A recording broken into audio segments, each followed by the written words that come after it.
Olá, olá, boa tarde, como estão? Meu nome é José Walter Farias. Vocês já estão percebendo que tenho um sotaque.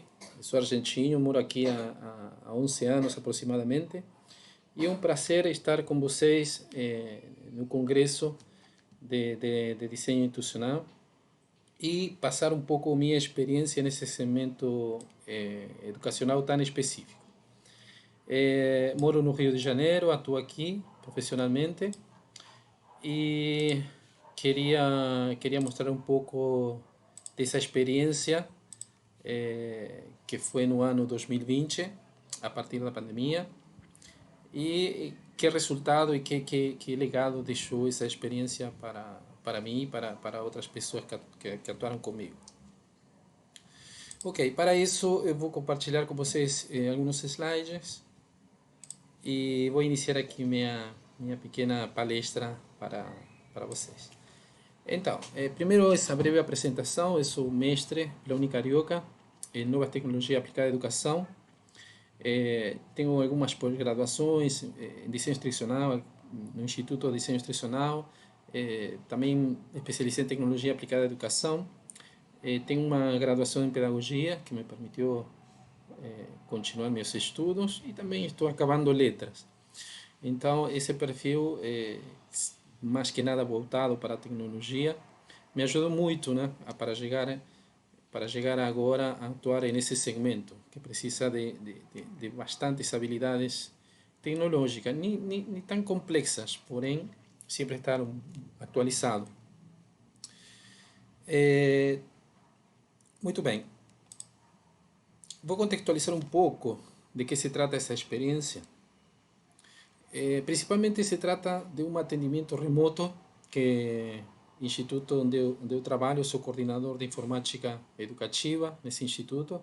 Trabalho muito com a área pedagógica e a gente teve que, a partir da pandemia, o atendimento de educação suplementar, tivemos que modificar por causa do isolamento. Nosso instituto onde eu atuo, é um instituto de educação suplementar que está dentro da lei de educação especial para crianças e jovens com altas habilidades de superdotação. É uma peculiaridade que faz deles um público muito específico, e também a gente trabalha com um público de baixa renda, ou seja, socialmente vulnerável, que isso também vai trazer outras implicações em nosso atendimento. Então, a partir que a pandemia ficou muito evidente, começaram os isolamento e todos os protocolos sanitários, nosso público teve que ficar em casa e, e esse atendimento que inicialmente era presencial agora tinha que ser remoto. O Instituto não estava preparado totalmente, como acredito que quase nenhuma instituição, para fazer um atendimento remoto. Então a gente começou a utilizar essas ferramentas que são plataformas gratuitas muitas vezes, e depois outras plataformas da tecnologia da comunicação, WhatsApp, YouTube, Google Classroom, enfim, a gente utilizou muitas ferramentas, até porque nosso atendimento suplementar era com várias oficinas muito diferentes.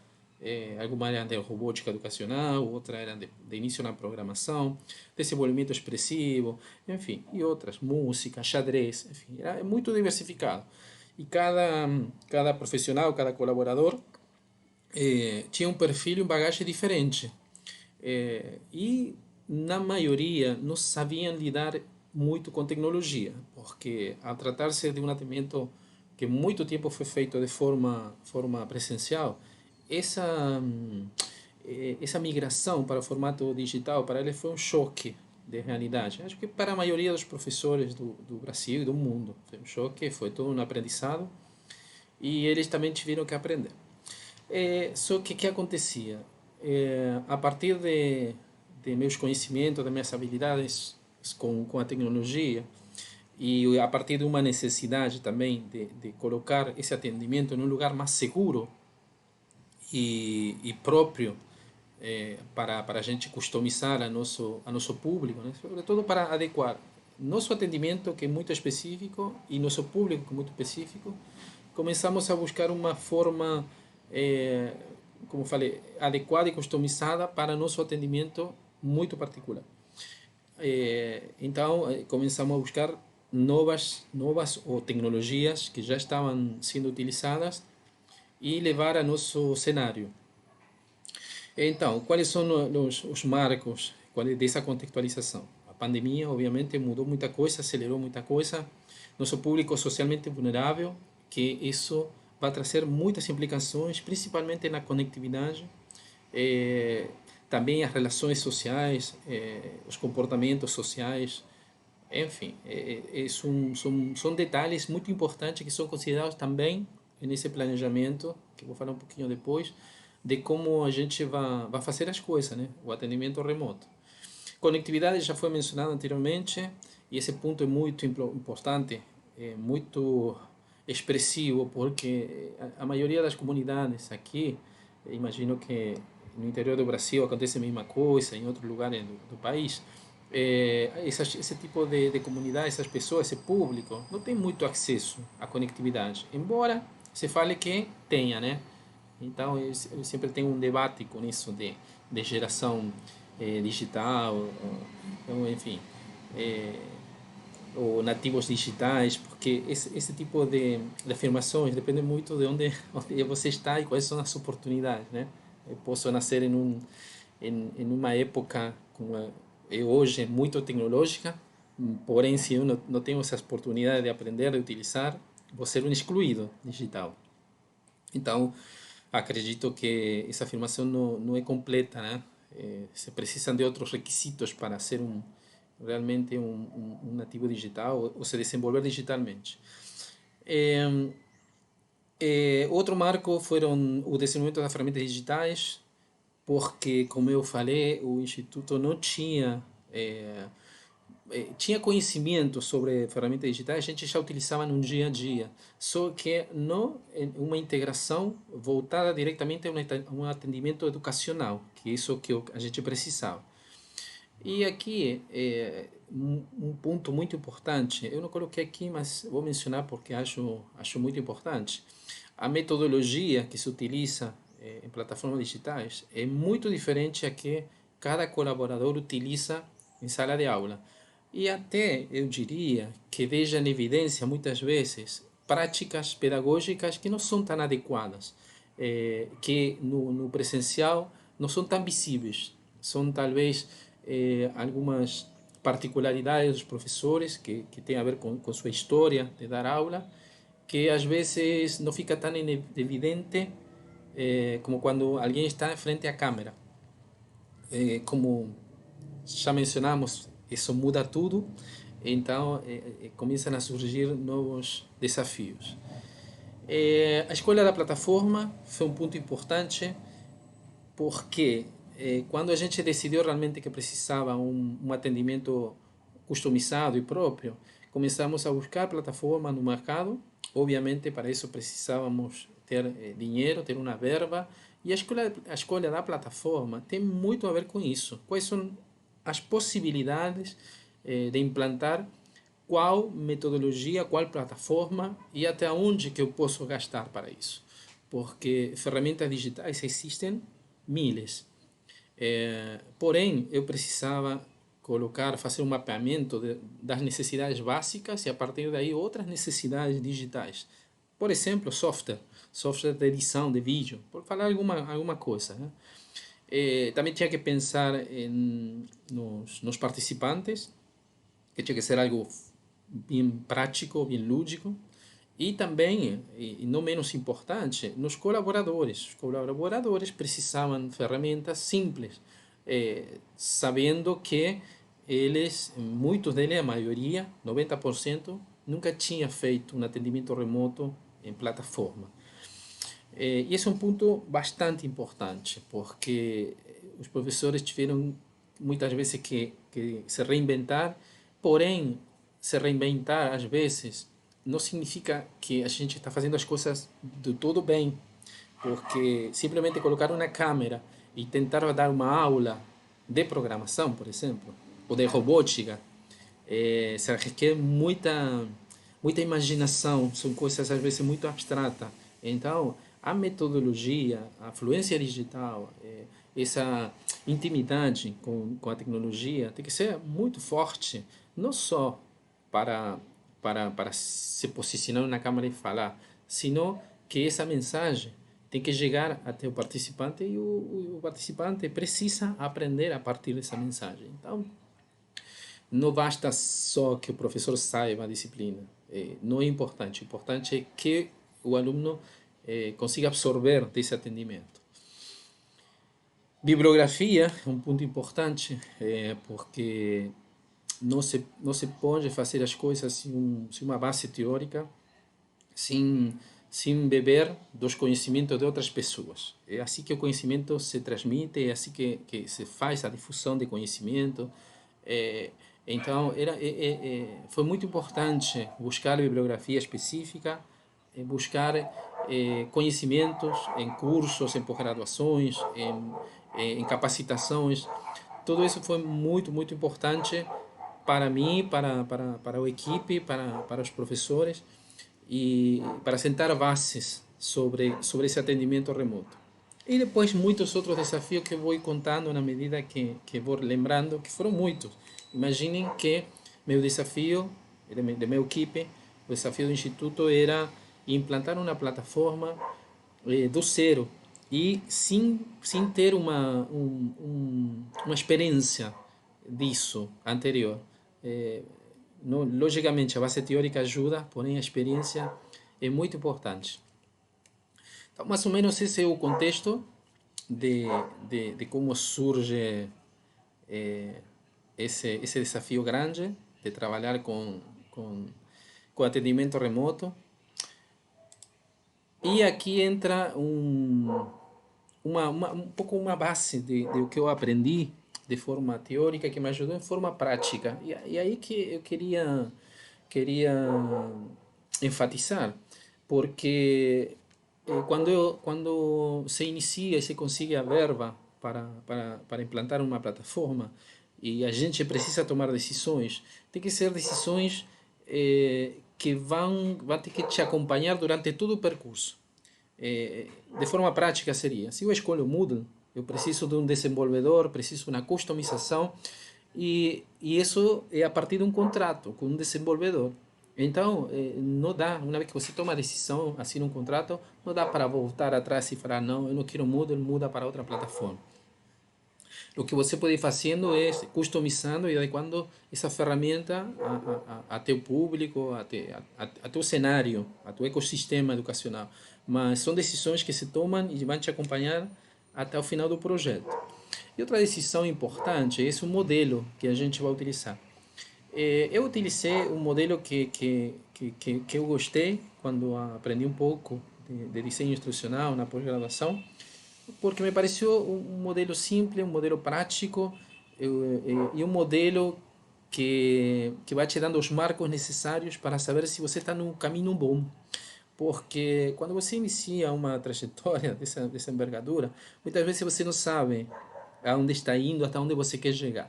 Então, ter um modelo de desenho para montar uma plataforma, um curso, vários, enfim, é uma orientação muito importante. Eu não conhecia antes esses modelos, esses conhecimentos, porque realmente não era foco da minha construção profissional. Só que aprendi várias coisas que me ajudaram muito e ao mesmo tempo ajudaram logo a outras pessoas.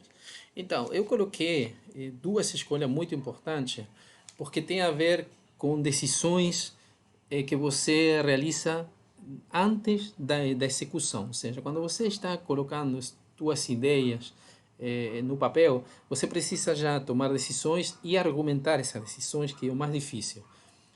Então, obviamente, nós temos pessoas que vão cobrar do trabalho e precisam entender de forma prática, sem tanto vocabulário acadêmico, aquilo que nós queremos fazer.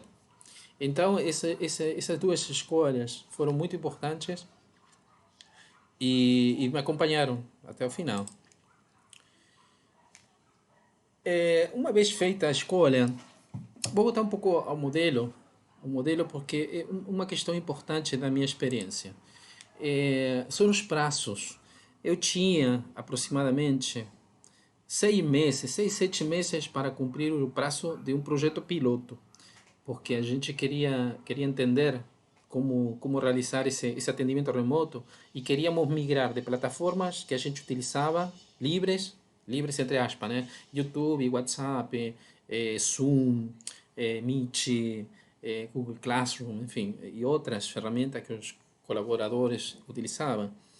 Eh, e eu precisava que, primeiro, que minha equipe entendesse quais eram as metas, aonde queríamos chegar e como íamos fazer essa migração. Imaginem vocês um professor que está acostumado a realizar esse atendimento pelo Zoom. Ou seja, ele se para na câmera, cria slide, utiliza diferentes tipos de ferramentas, simuladores, etc. Porém, ele não sabe, ele às vezes não tem o total conhecimento de qual é a função dele nessa construção integral. E é isso que eu queria construir com eles no projeto. Ou seja, que todos estejam envolvidos em todas as etapas dos projetos para que eles subissem qual era a parte deles dentro desse projeto integral. Então, esse modelo me ajudou muito, porque, primeiro, vejam que aqui, nesse modelo, existe uma parte da concepção. Em realidade, eu chamei de planejamento, mas é a concepção mesmo do projeto. E aí entram todas essas decisões que você pode ir tomando que não estão escritas na pedra. Ou seja, são decisões importantes. Por exemplo, se eu escolho o Moodle, já não dá para voltar, porque minha verba, meu recurso vai voltado para isso. O modelo é um modelo que é flexível. Isso é importante de entender. Tem muito a ver com o cronograma que você tem. Se você tem um cronograma amplo, você vai conseguir ter um maior tempo para planejar, para criar os instrumentos, talvez dar uma capacitação inicial. Agora, se você tem pouco tempo, você tem que ir fazendo isso de forma ao mesmo tempo seria, né? De forma simultânea. Ou seja, enquanto eu estou trabalhando com desenvolvedor, também estou trabalhando com os professores, também estou criando os instrumentos. Então, esse modelo é uma orientação muito boa, porém, simplesmente ele te ajuda, mas você precisa entender que não é rígido. Você precisa ser flexível e adequar isso a teu cronograma, a teu ecossistema, a teus colaboradores, enfim. E, e aqui chegamos a partir desse modelo, já com a plataforma Moodle instalada, começamos a criar instrumentos próprios de desenho instrucional que precisaríamos para iniciar as etapas, propriamente ditas, né? Então, vou falar um pouquinho de algumas. A gente utilizou muitas ferramentas, muitas, bastantes. Mas eu queria falar só das principais para que vejam como eu entendi esses instrumentos e como me ajudaram na minha experiência. Primeiro coloquei o relatório de análise contextual, que para mim foi muito importante, porque eu tinha, nesse projeto piloto, que contextualizar muito bem a nosso público. É diferente quando você trabalha e sabe qual é o público. Eu já sabia qual era o público, qual era a característica, mas é diferente quando você coloca no papel e é diferente quando você começa a detalhar as necessidades, começa a encontrar os problemas e também precisa encontrar uma possível solução. Ou se não, você não encontra solução, encontrar uma adequação. E nosso público, como eu falei, o principal desafio que tinha era a conectividade. Como íamos conseguir chegar a eles numa plataforma remota quando eu sei que requisitos principais são um dispositivo, celular, tablet, computador e internet. Desafio grande da conectividade, mas que surge muito bem desenhada, aparece muito bem nesse relatório, quando eu começo a colocar qual é o meu público, qual é a faixa etária, quais são os programas, quais são as oficinas que vão participar.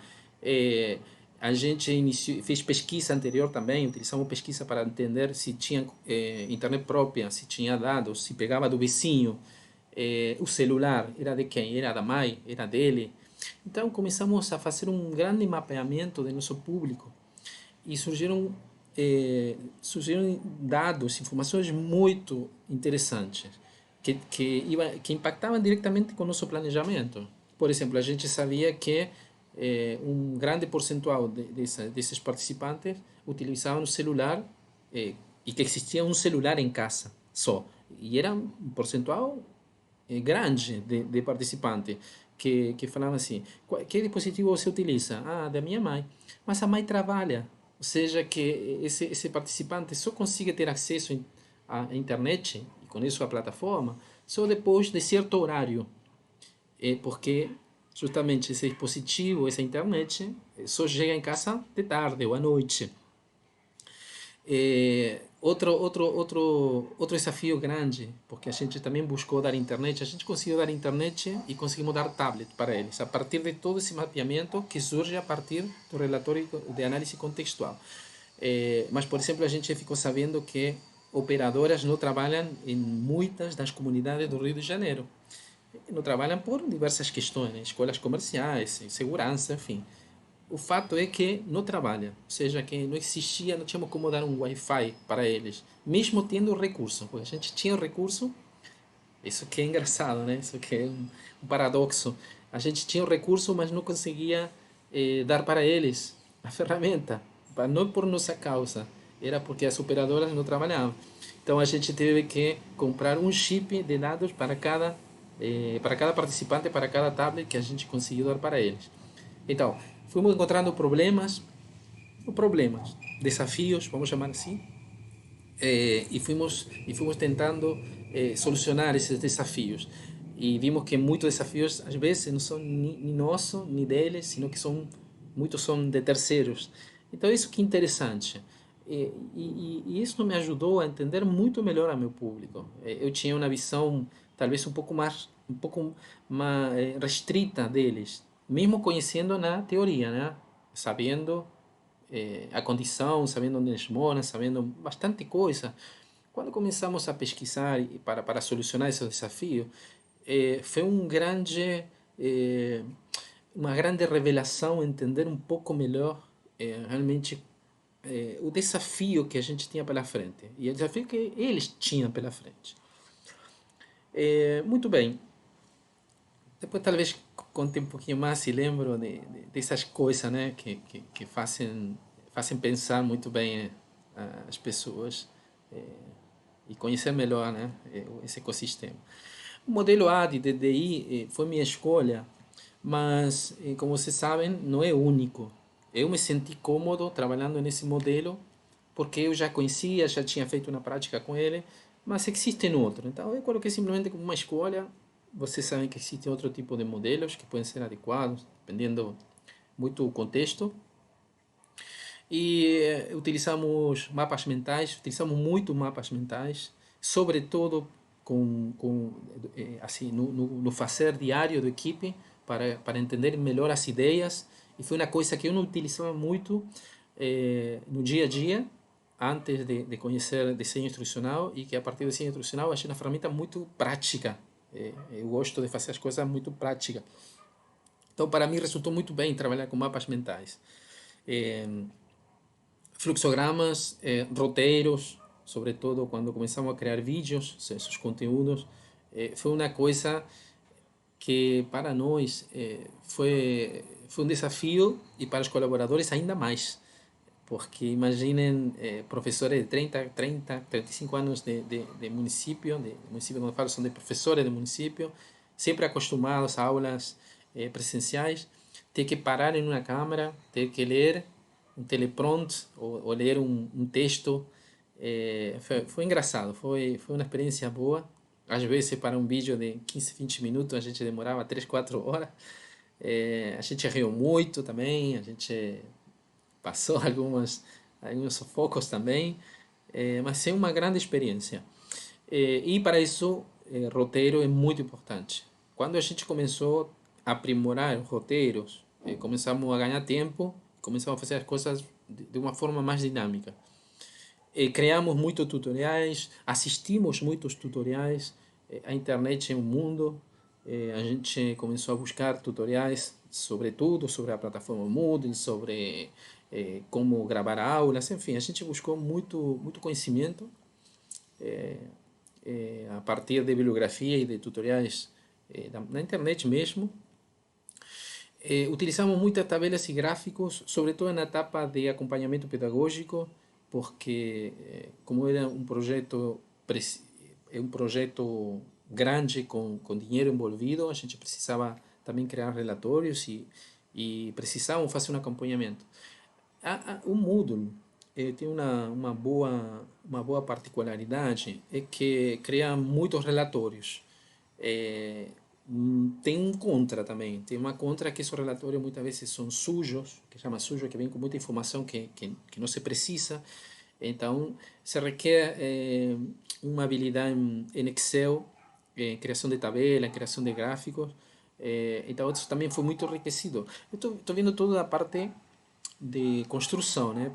Obviamente a gente não sabia tudo, ninguém sabe tudo, muito temos que aprender, porém acho que a gente ficou mais enriquecida profissionalmente a partir de utilizar todas essas ferramentas.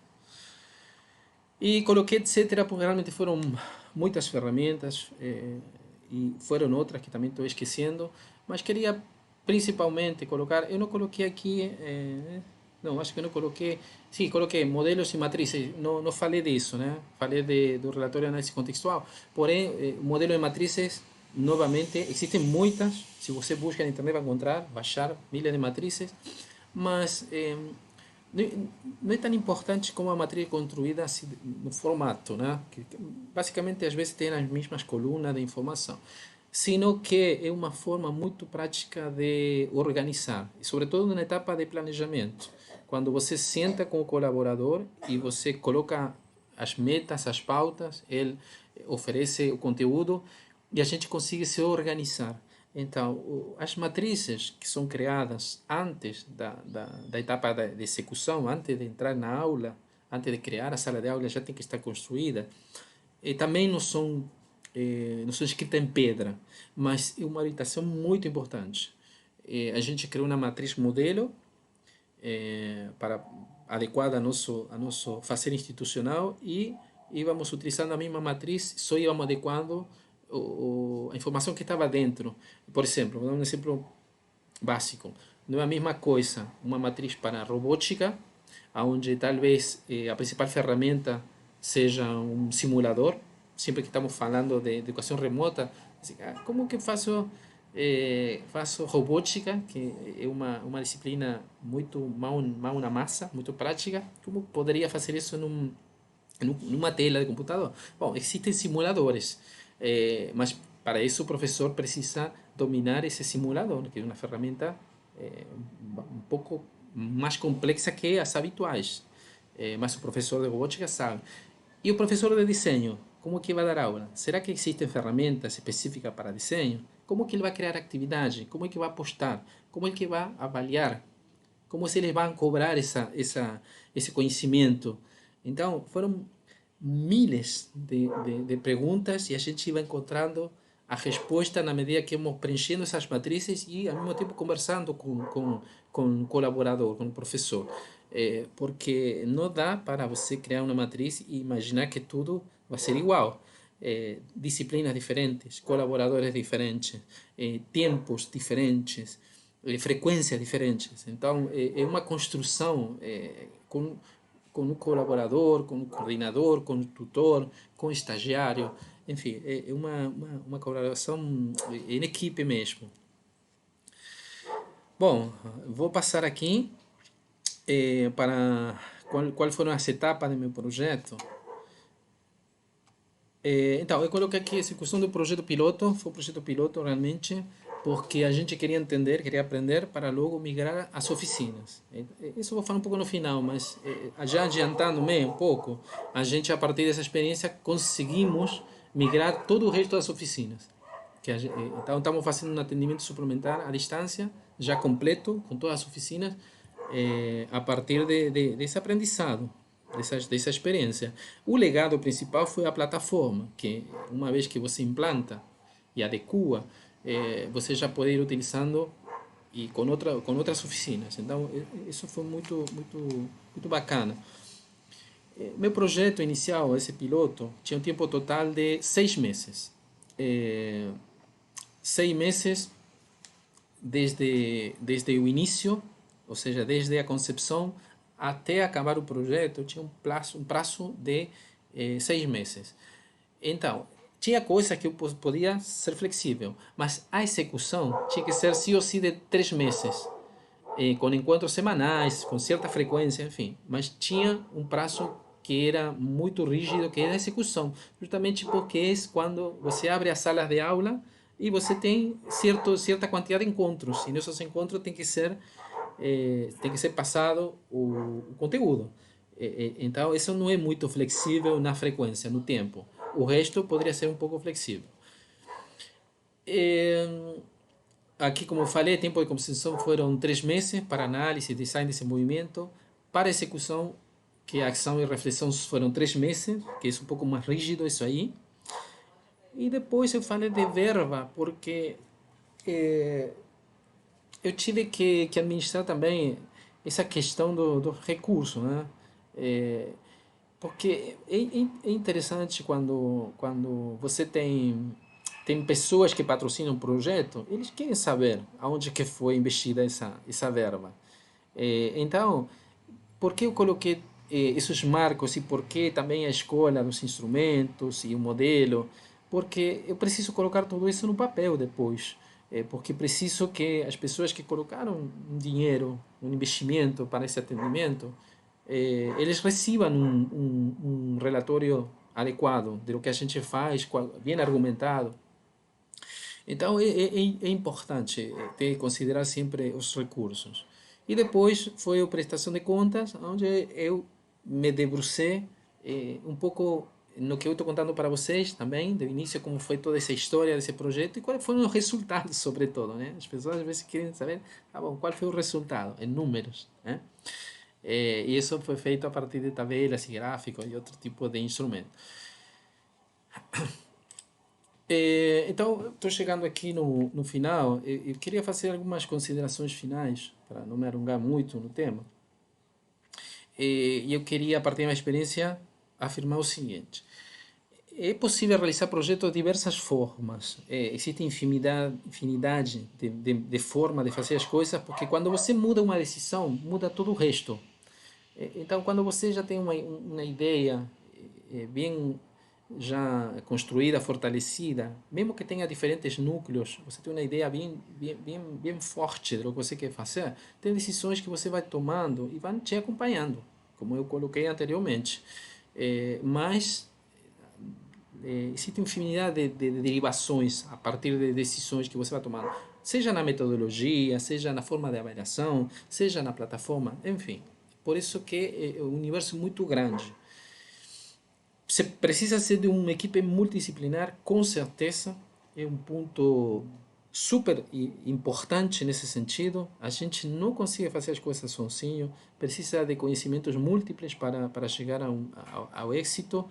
E você percebe isso desde, se fosse uma pirâmide, você percebe isso desde quem está no comando seria na liderança, até o estagiário, e passando pelo professor, pelo tutor, pelo design, enfim, porque o universo do desenho instrucional e das novas tecnologias da comunicação são gigantes. E a gente precisa fazer escolhas que tenham a ver com nosso cenário, com nossa realidade. Isso não significa que você, mesmo tendo uma verba incalculável à disposição, você tem que adquirir tudo. Não, você tem que buscar as ferramentas que se adequam melhor e as metodologias que se adequam melhor à nossa realidade, ao nosso público, às nossas oficinas, enfim. Por isso que esses instrumentos são importantes, né? de criar um contexto que você reconheça realmente qual é o teu contexto, qual é a tua realidade. Instrumentos e ferramentas digitais são essenciais, isso parece um pouco óbvio, né? Porque estamos fazendo um atendimento remoto. Mas aí, queria me referir, sobretudo, ao conhecimento que nós temos sobre a ferramenta. Ou seja, não basta, às vezes, com conhecer um software se você não consegue extrair todo o potencial desse software. Não só basta conhecer uma metodologia, ainda às vezes escuto de pessoas que falam de metodologia e falam de forma errônea, né? Sobre as metodologias. Precisa ser de experiência e prática no uso da metodologia. Ou seja, que com, com o mero conhecimento às vezes não alcança. Então, é preciso conhecer ferramentas digitais, mesmo que sejam básicas, ter um forte conhecimento sobre essa ferramenta que vamos a utilizar. Todos os participantes do projeto precisam estar engajados e envolvidos. Isso é muito importante. Todos precisam saber qual é a função, qual é o papel que cumpre dentro dessa estrutura. E isso é um pouco uma forma de aprender, né? Quando eu sei qual é o sentido desse conhecimento, dessa mensagem, eu consigo me envolver e consigo me interessar e consigo participar desse projeto. Então, para mim, desde o início, a partir desse conhecimento adquirido na pós-graduação, eu comecei a entender que é muito importante que todos saibam aquilo que estamos fazendo, mesmo que ele não cumpra essa função, mas sabe que o colega está fazendo, está criando essa matriz para que ele logo consiga colocar os conteúdos, por exemplo, ou que a gente está trabalhando num recurso bom para que utilize nas avaliações, por exemplo. E esse trabalho em equipe. Para dar um exemplo, muitas vezes, nosso colaborador de português, que não era muito íntimo com a tecnologia, ele muitas vezes não sabia como colocar uma boa ferramenta de avaliação. Mas aí entrava nossa estagiária, que buscava tutoriais, aprendia, e ela conseguia pegar essas perguntas, essas questões que tinha o professor, colocar em uma boa ferramenta lúdica e postar na plataforma. Então vejam como essa integração de um que sabe a disciplina, outro que sabe como utilizar o recurso, chega a uma mensagem muito mais rico e útil, e os participantes conseguem receber essa mensagem, conseguem devolver essa reflexão a partir dessa atividade. Então, isso é muito importante. E logo acabo com minha reflexão com capacitar a colaboradores, que é fundamental. Novamente, estamos numa nova era da educação. Eu imagino que a educação remota só vai crescer, como foi crescendo durante muito tempo, agora se acelerou, vai continuar. E temos professores, colaboradores de outra geração. E não quero falar isso despectivamente, porque, ao contrário, eu sei que todos, a maioria deles, querem aprender.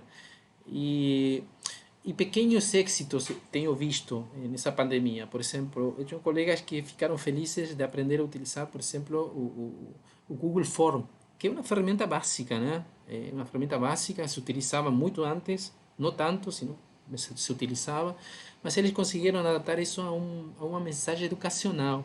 Não só isso, conseguiram resposta, conseguiram feedback dos participantes a partir dessa ferramenta. Então, são pequenos êxitos que ajudam no crescimento profissional. Então, imaginem vocês capacitando com outro tipo de ferramenta, onde eles vejam as possibilidades e conseguem fazer essas conexões. Posso utilizar isso, posso utilizar o outro, enfim, posso criar um ambiente dinâmico, lúdico. Só vão saber se reconhecem as possibilidades da ferramenta, que são imensas, potencial gigante, só que muitas vezes não se reconhece essa potencialidade. E só se reconhece com capacitação. Então, enquanto você mais capacite seus colaboradores, você vai ter uma equipe cada vez mais forte, né? E no final, é o atendimento quem ganha. E quem ganha no final é a criança, o jovem que está aprendendo a partir dessa ponte digital. Bom, e já concluindo agora sim, vou acabar com alguns resultados, né? O principal resultado para o Instituto foi que a plataforma ficou consolidada e a gente já conseguiu migrar, lembrando que essa experiência que eu contei foi um projeto piloto e a partir dessa experiência a gente continuou e hoje já temos um programa totalmente online, com oficinas totalmente à distância, ou seja que a gente ganhou muito em conhecimento, em experiência e hoje estamos já planejando oficinas totalmente online, que antigamente para mim era inacreditável, não tanto inacreditável, mas era um desafio grande colocar isso em formato remoto, como estava falando para você, robótica. Mas a partir de que existem simuladores, a gente consegue. Então, isso também é uma quebra de paradigma. Eu sei que a parte manual, a parte motora é muito importante. Então, é um pouco que vai se perder, mas isso é pior que não ter atendimento nenhum. Porque você imagina uma criança que não tem recurso, que mal consegue, às vezes, assistir a educação formal, a escola, aprender robótica à distância, em uma comunidade, aprender a programar à distância. Então, são conceitos que são muito fortes, ou seja, é uma inclusão muito ativa que a gente faz. Logicamente, se eu tivesse escolha, preferiria eles presencial para esse tipo de disciplina.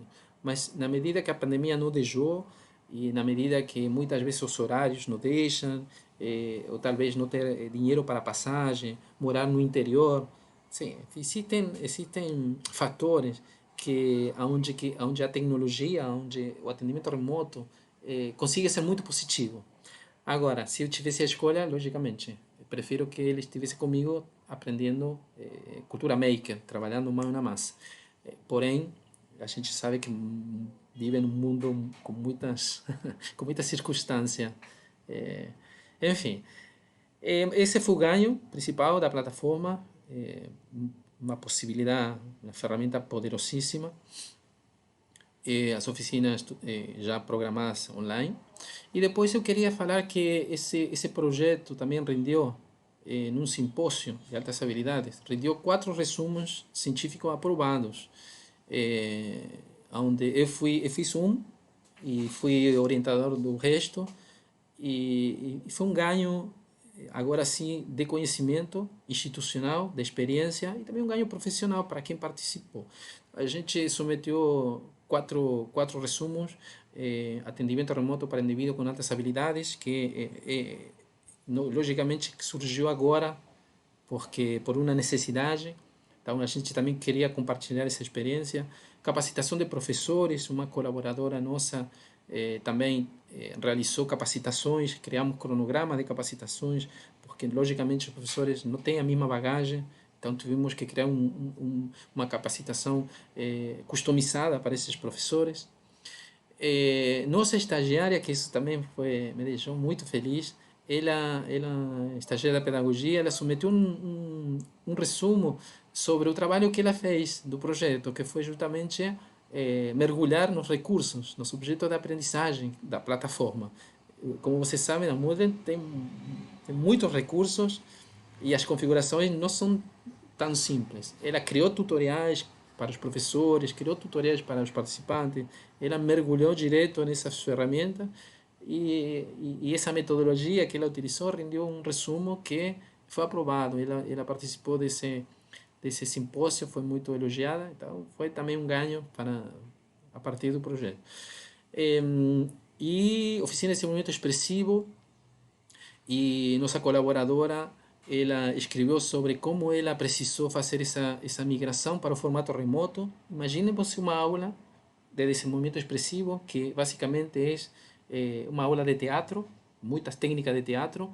Eh, a colaboradora precisou idealizar uma forma de passar tudo isso por uma tela de computador, criar atividades, criar vídeos, criar post-sketch, ou seja, utilizar recursos digitais para passar essa mensagem e que os participantes desenvolvessem essas habilidades cênicas.